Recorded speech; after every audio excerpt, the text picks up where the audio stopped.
du régime algérien, mais qui tient et qui résiste encore pour explorer ensemble les dessous de l'actualité algérienne. Alors, Emmanuel Macron a parlé, et encore une fois, de l'Algérie, du Maghreb, de plusieurs questions qui sont relatives à l'Algérie, dans un entretien fleuve de pratiquement 10 pages, voire plus, non? Quand même. Une vingtaine de pages, je dirais même, qui a été publié par le magazine Le Point, un entretien fleuve, une discussion à bateau rompu entre le président français Emmanuel Macron et l'écrivain algérien Kamel Daoud. Emmanuel Macron s'est exprimé sur les relations algéro-marocaines. On a vu dans une précédente émission, un podcast précédent, sur la question de l'extradition des opposants, la gifle infligée par Macron au régime algérien. Maintenant, nous allons voir qu'est-ce qu'il a dit des relations algéro-marocaines. Et je pense que le positionnement de la France, il y est pour beaucoup dans les problèmes actuellement entre l'Algérie et le Maroc. Et franchement, je pense qu'un débat s'impose sur le rôle de la France et sur ce que pourrait faire la France pour apaiser les relations entre l'Algérie et le Maroc. Alors, Kamel Daoud pose cette question à Emmanuel Macron. L'invasion de l'Ukraine nous rappelle que l'impensable est possible. Le retour de la guerre en Europe. La guerre est-elle possible au Maghreb?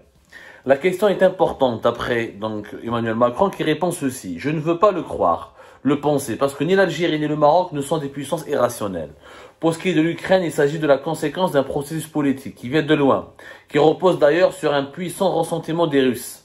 Mais c'est aussi le non-respect de l'intégrité territoriale d'un peuple aux confins de l'Europe par une puissance impérialiste.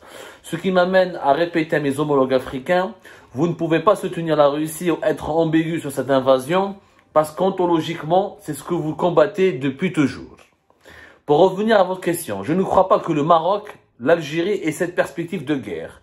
La tension entre les deux pays est là, réelle, et ce qui est alarmant, c'est quand les tensions deviennent, ce qui est alarmant, c'est quand la tension devient structurante du fait national et de la vie politique de part et d'autre. Donc Emmanuel Macron officiellement ne croit pas au risque d'une guerre. Mais il regrette, il affirme, il reconnaît en tout cas, au-delà de ses regrets, que la tension est devenue le seul mode de communication entre l'Algérie et le Maroc.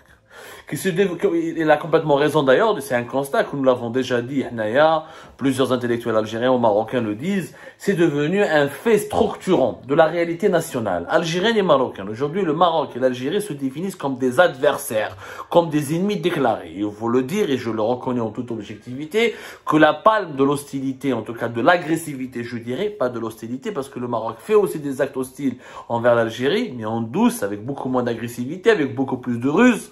Mais l'Algérie, la palme de l'agressivité revient à l'Algérie. L'Algérie, verbalement, dans le discours, les entraînements militaires, l'hostilité permanente à l'égard du Maroc, qui devient l'agressivité plutôt. Parce qu'il y a une différence hostile et agressive.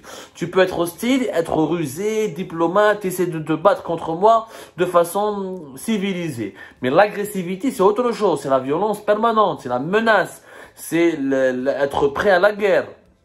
Aujourd'hui, vous l'avez bien vu dans l'affaire Algérie-Part, parce que j'ai des amis marocains, donc je suis pro-marocain. Et donc je suis un ennemi de l'Algérie, donc je suis un traître, donc je mérite la peine de mort qui m'a été infligée le 17 octobre 2022. Donc je suis quelqu'un qu'il faut condamner, qu'il faut exclure. Je suis quelqu'un qu'il faut détester, qu'il faut mépriser. C'est quand même grave. Donc la palme de l'agressivité, ça ne veut pas dire que le Maroc est tout mis tout suivre dans cette crise-là. Les deux régimes ont des responsabilités historiques et politiques. Mais depuis la normalisation des relations politiques entre Israël et le Maroc, de cette alliance militaire entre le Maroc et Israël en 2021, l'Algérie se sent attaquée et elle répond par une agressivité excessive et exagérée. En quelque sorte, le conflit algéro-marocain permet à la France d'avoir une mainmise sur le Maghreb, parce que le Maghreb devient faible, reste faible, déstructuré, et la France pourrait s'imposer comme un arbitre. Et surtout que l'Algérie permet au Maroc le conflit algéro-marocain, il ralentit l'émergence économique du Maroc, parce que le Maroc est obligé de dépenser beaucoup d'argent pour se protéger militairement, pour assurer la marocanité du Sahara occidental, et pour se défendre contre l'Algérie. Cet argent aurait pu, s'il y avait la paix avec l'Algérie, le Maroc, comment il a réussi sa diversification économique et son industrialisation, grâce notamment aux investissements français directs, il aurait pu devenir facilement un pays beaucoup plus émergent parce qu'il a la capacité, il a une diaspora qui lui rapporte de l'argent, il a beaucoup d'investisseurs étrangers, c'est une destination touristique internationale où il a réussi un processus industriel, que ce soit dans l'industrie de l'automobile, ou là dans les composantes pour l'industrie de l'aviation, l'aéronautique, ou là même dans certains secteurs de technologie, ou là de banques, parce que les banques marocaines, avec Casablanca par exemple, il y a une place financière internationale de plus en plus importante. S'il n'y avait pas ce conflit avec l'Algérie, le Maroc aurait pu devenir la Turquie facilement. Et l'Algérie, s'il n'y avait pas ce conflit avec le Maroc, elle aurait pu devenir l'équivalent du Brésil. Elle aurait pu devenir une puissance agricole avec son vaste territoire. Elle aurait pu utiliser son énergie à juste titre. L'argent du pétrole et du gaz, elle aurait pu être orientée vers des secteurs de développement beaucoup plus importants que, malheureusement, la défense nationale qui consacre beaucoup, qui bouffe beaucoup d'argent public en raison notamment de cette menace permanente de guerre avec le Maroc. Mais la France ne fait rien pour éclore. Réellement, la France ne veut rien faire parce que ça l'arrange. Il faut casser ce tabou, ça l'arrange. Deux pays, un Maghreb, deux pays, si l'Algérie et le Maroc étaient en paix et réconciliés, on aurait eu des forces politiques importantes, ce qui n'arrangerait pas les intérêts peut-être de la France. Et moi, d'ailleurs, je lance un défi. Réellement, si les dirigeants français voulaient la paix entre l'Algérie et le Maroc, ils auraient pu l'obtenir.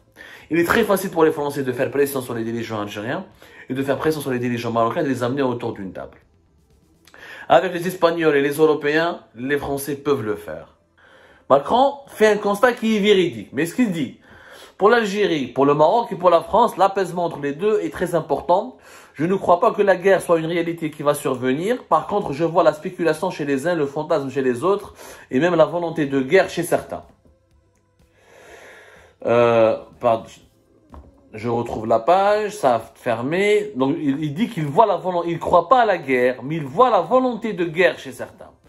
Moi, je crois que la France, malheureusement, elle joue un rôle important. Parce qu'elle ne fait absolument rien pour apaiser les relations entre les deux pays. La France, qui a la possibilité de faire le médiateur, ne veut pas le faire. Et qui a tenté à un moment donné de le faire, mais ne veut pas le faire.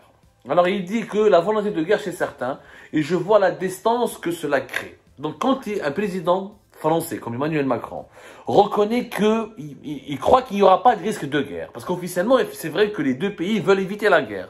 L'Algérie comme le Maroc savent très bien qu'une guerre, les deux régimes seront les deux perdants. Ce sera une guerre meurtrière. Et peut-être qu'il n'y a pas, même si l'Algérie peut affirmer sa supériorité numérique ou la militaire et tactique légère, le Maroc, est ce qu'on appelle, aujourd'hui on a les équilibres de terreur. Il n'y a pas d'équilibre de force. On a bien la Russie et l'Ukraine.